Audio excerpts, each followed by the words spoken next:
Capítulo 3 O desenvolvimento da vida. A parábola do semeador produziu muita indagação. Alguns dos ouvintes concluíram que Cristo não fundaria um reino terrestre, e muitos estavam curiosos e perplexos.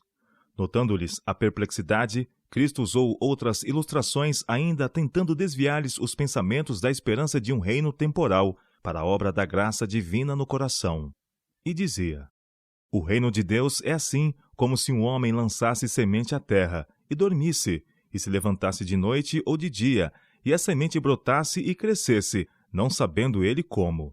Porque a terra por si mesmo frutifica, primeiro a erva, depois a espiga, e por último o grão cheio na espiga. E quando já o fruto se mostra, mete-lhe logo a foice, porque está chegada a ceifa.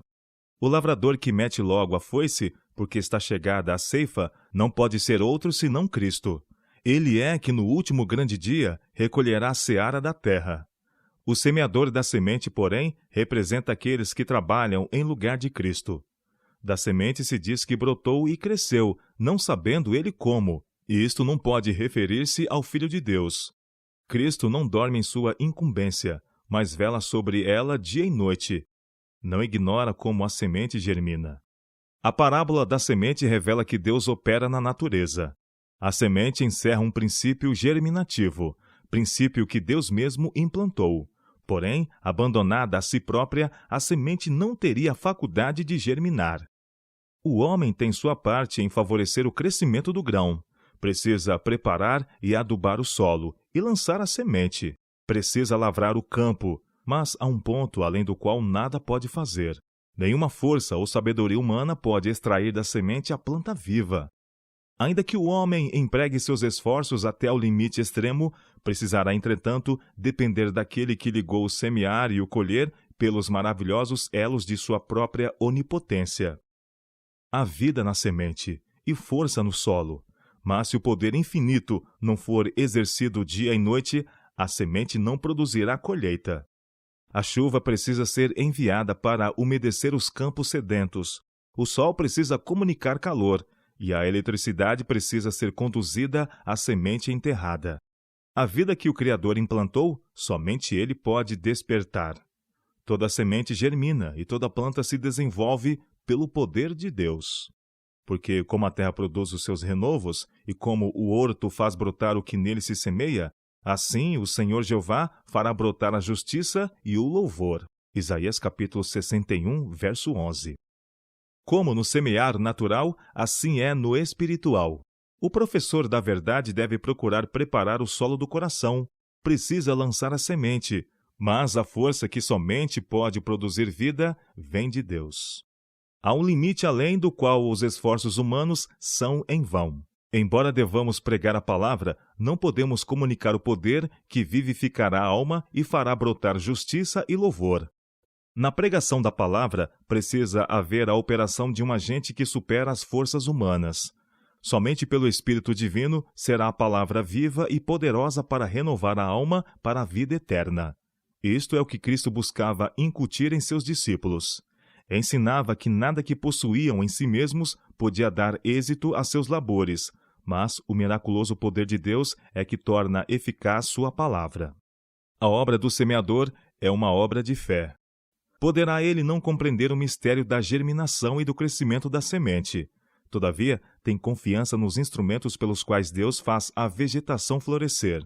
Lançando a semente à terra, desperdiça aparentemente o precioso cereal, que podia fornecer pão para sua família.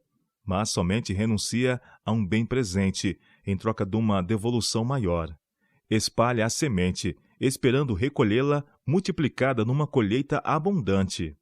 Assim deve agir os servos de Cristo, aguardando a colheita da semente lançada à terra.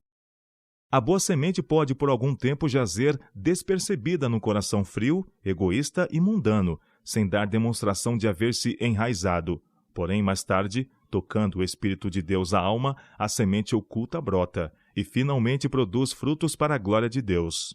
Não sabemos durante toda a vida qual prosperará, se esta ou aquela. Isso não é de nossa alçada. Façamos nosso trabalho e deixamos os resultados com Deus. Pela manhã, semeia a tua semente, e à tarde não retires a tua mão. Eclesiastes capítulo 11, verso 6. O grande concerto de Deus declara: enquanto a terra durar, sementeira e cega não cessarão. Gênesis capítulo 8, verso 22. Confiante nesta promessa, o lavrador ara e semeia. Com não menos confiança devemos labutar na sementeira espiritual, confiantes em sua declaração. Assim será a palavra que sair da minha boca. Ela não voltará para mim vazia, antes fará o que me apraz e prosperará naquilo para que a enviei. Aquele que leva a preciosa semente, andando e chorando, voltará sem dúvida com alegria, trazendo consigo os seus molhos. Isaías capítulo 55, verso 11 e Salmo capítulo 126, verso 6. A germinação da semente representa o início da vida espiritual, e o desenvolvimento da planta é uma bela figura do crescimento cristão. Como ocorre na natureza, assim é na graça. Não pode haver vida sem crescimento. A planta precisa crescer ou morrer. Como seu crescimento é silencioso e imperceptível, mas constante, assim é o desenvolvimento da vida cristã. Nossa vida pode ser perfeita em cada fase de desenvolvimento. Contudo, haverá progresso contínuo se o propósito de Deus se cumprir em nós. A santificação é obra de toda uma vida. Multiplicando-se as oportunidades, ampliar-se-á nossa experiência e crescerá nosso conhecimento. Tornar-nos-emos fortes para assumir as responsabilidades, e nossa maturidade será proporcional aos nossos privilégios. A planta cresce recebendo o que Deus provê para sustentar-lhe a vida. Aprofunda as raízes no solo. Sorve o sol, o orvalho e a chuva. Aure as propriedades vitalizantes do ar. Assim deve crescer o cristão, cooperando com os agentes divinos. Sentindo o nosso desamparo, devemos aproveitar todas as oportunidades que se nos deparam para ganhar uma experiência mais rica. Como a planta enraiza-se no solo, devemos também arraigar-nos profundamente em Cristo. Como a planta recebe o sol, o orvalho e a chuva, também devemos abrir o coração ao Espírito Santo. A obra deve ser feita não por força, nem por violência, mas pelo meu Espírito, diz o Senhor dos Exércitos. Zacarias capítulo 4, verso 6. Se conservarmos a mente firmada em Cristo, Ele a nós virá como chuva serôdia, que rega a terra. Como o sol da justiça, levantar-se-á sobre nós, trazendo a salvação debaixo das suas asas. Floresceremos como o lírio, seremos vivificados como o trigo, e floresceremos como a vide. Oséias capítulo 6, verso 3, Malaquias capítulo 4, verso 2 e Oséias capítulo 14, versos 5 e 7. Confiando constantemente em Cristo como nosso Salvador pessoal, cresceremos em tudo naquele que é a cabeça. O trigo desenvolve-se primeiro a erva, depois a espiga, por último, o grão cheio na espiga. O objetivo do lavrador, no lançar a semente e na cultura da planta crescente, é a produção de cereal.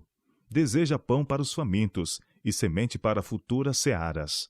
Assim espera o lavrador divino uma colheita como recompensa de seu trabalho e sacrifício. Cristo procura reproduzir-se no coração dos homens e faz isto por intermédio daqueles que nele creem. O objetivo da vida cristã é a frutificação, a reprodução do caráter de Cristo no crente, para que se possa reproduzir em outros. A planta não germina, não cresce nem produz frutos para si mesma, mas para dar semente ao semeador e pão ao que come. Isaías capítulo 55, verso 10. Igualmente, ninguém deve viver para si mesmo. O cristão está no mundo como representante de Cristo para a salvação de outros. Na vida que se centraliza no eu, não pode haver crescimento nem frutificação. Se aceitaram a Cristo como seu Salvador pessoal, vocês devem esquecer de si próprios e procurar auxiliar a outros. Falem do amor de Cristo. Contem de sua bondade. Cumpram todo o dever que se lhes apresenta. Levem sobre o coração o peso da salvação de almas e tentem salvar os perdidos por todos os meios possíveis. Recebendo o Espírito de Cristo, o Espírito do amor abnegado e do sacrifício por outros, crescerão e produzirão fruto. As graças do Espírito amadurecerão em seu caráter. Sua fé aumentará, Suas convicções aprofundar-se-ão. Seu amor será mais perfeito. Mais e mais refletirão a semelhança de Cristo em tudo que é puro, nobre e amável. O fruto do Espírito é caridade, gozo, paz, longanimidade, benignidade, bondade, fé, mansidão, temperança. Gálatas capítulo 5, versos 22 e 23. Este fruto jamais perecerá, antes produzirá uma colheita de sua espécie para a vida eterna. Quando já o fruto se mostra, mete-lhe logo a foice, porque está chegada a ceifa. Cristo aguarda com fremente desejo a manifestação de si mesmo em sua igreja. Quando o caráter de Cristo se reproduzir perfeitamente em seu povo, então virá para reclamá-los como seus. Todo cristão tem o privilégio não só de esperar a vinda de nosso Senhor Jesus Cristo, como também de apressá-la. Se todos os que professam o seu nome produzissem fruto para a sua glória, quão depressa não estaria o mundo todo semeado com a semente do Evangelho? Rapidamente amadureceria a última grande seara, e Cristo viria a recolher o precioso grão.